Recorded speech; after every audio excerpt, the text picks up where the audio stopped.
me a little, just wondering, well, we're gonna, I don't know who's... we'll see what the intention is, right? I have complete faith. Okay, this story is very long. I don't have to read all of it, so I'm gonna probably just read like 5 chapters, 5 pages. And, There's 5 chapters. No, it's 5 chapters. They're small chapters. and if, yeah, I guess if people want to hear more, well, I You have guess enough light there, or? come next. Yeah, it's fine. Yeah. Oh, Come I next can time. turn it up if you need more. No, I'm fine. I did a little bit. Eyes, you know, he can see. So, I'm more of a prose writer than poet, but I do both. So this is more my talent, I guess, fiction. I wrote this a very long time ago, and it's all combining all the idioms into like reality. It's called A Cock and Bull Story. It was raining cats and dogs. When they fell, I couldn't believe my eyes. So much meowing and barking made me scream in agony. Everyone was rushing indoors so these felines and canines wouldn't clobber them. There were so many slaughtered animals on the road. I couldn't believe my eyes when they told me that when every animal hit the ground, they made one last sacrifice before death. The impact forced them to spray their excrement. There was a fan outside, still spinning as it stood itself on the chair. I had forgotten to turn it off after I dried my hair. I couldn't afford a hairdryer, so I used the fan instead. Once the first animal fell, shit hit the fan. So much shit hit the fan I was scared. Soon the fan was covered in warm oozing brown, but those animals kept on shitting. It splattered across the windows, doors, all parts of the house. I turned on the fireplace, trying to distract myself from the cats and dogs' exploding feces. I added fuel to the fire to warm up the house, but it caused the whole fireplace to be lit up in flames. I ran outside in the pouring brown rain and kicked the bucket that was already oozing the dirty brown mush. I dodged cats and dogs as I scooped water under the bridge. We had a small bridge in the backyard with a little moat that was now filled with more than water. I had to rinse the bucket a few times before it was usable.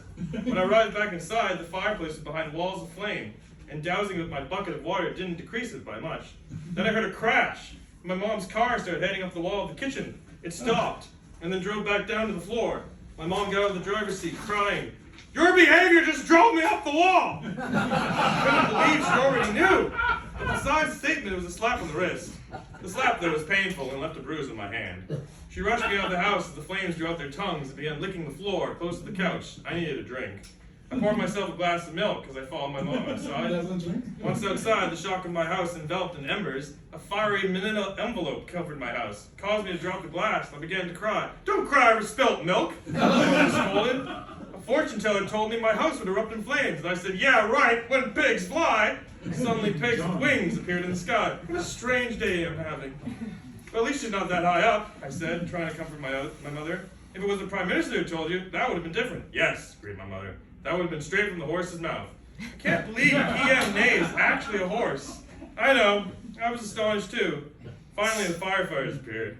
They got out their hoses and began spraying the already flame-ruined house. "Don't worry.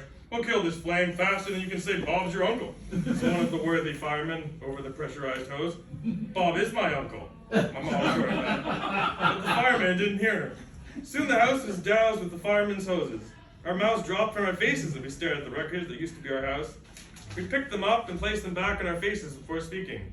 The fireman, who had made the statement earlier, noticed our faces and said, "Walked away with just a chip on our shoulders." And I could see that each fireman had a small chip on their shoulder from the blaze. They quickly brushed them off. "The picture's worth 1,000 words." I nodded. "Seriously though, did you want a picture?" "Huh?" I asked. "Because if you do, it's worth 1,000 words." I didn't understand what he was saying. "You owe me 1,000 words if I take the picture. Just have a camera in my back pocket. Always taking pictures of people's burned down houses." "Who wants a picture of their burned down house?" I asked. I knew this fireman was definitely off his rocker because he just fell off his rocking chair that he was sitting on to extinguish the blaze. "Nobody yet. Still, it'll cost 1,000 words." "What do you mean it'll cost you? You expect me to pay you in 1,000 words?" "Precisely," conferred the fireman. "How does one pay in words?" "You write down 1,000 words on a piece of paper and give it to me." "Why do you want 1,000 words written on a piece of paper?" It's interesting to know how many words people can come up with when they're only limited to 1,000. Story of every writer.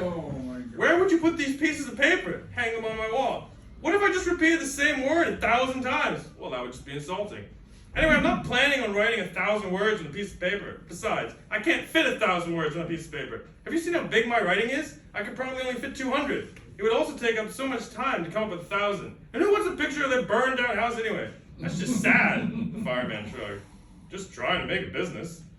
Several of the firemen were back in their bright red fire truck, driving off, maybe to the next house that burned down, so the fireman can sell his pictures for 1,000 words. As I was talking to the quack fireman, my mom was on the phone talking to her Uncle Bob, trying to see if there was a place we could stay.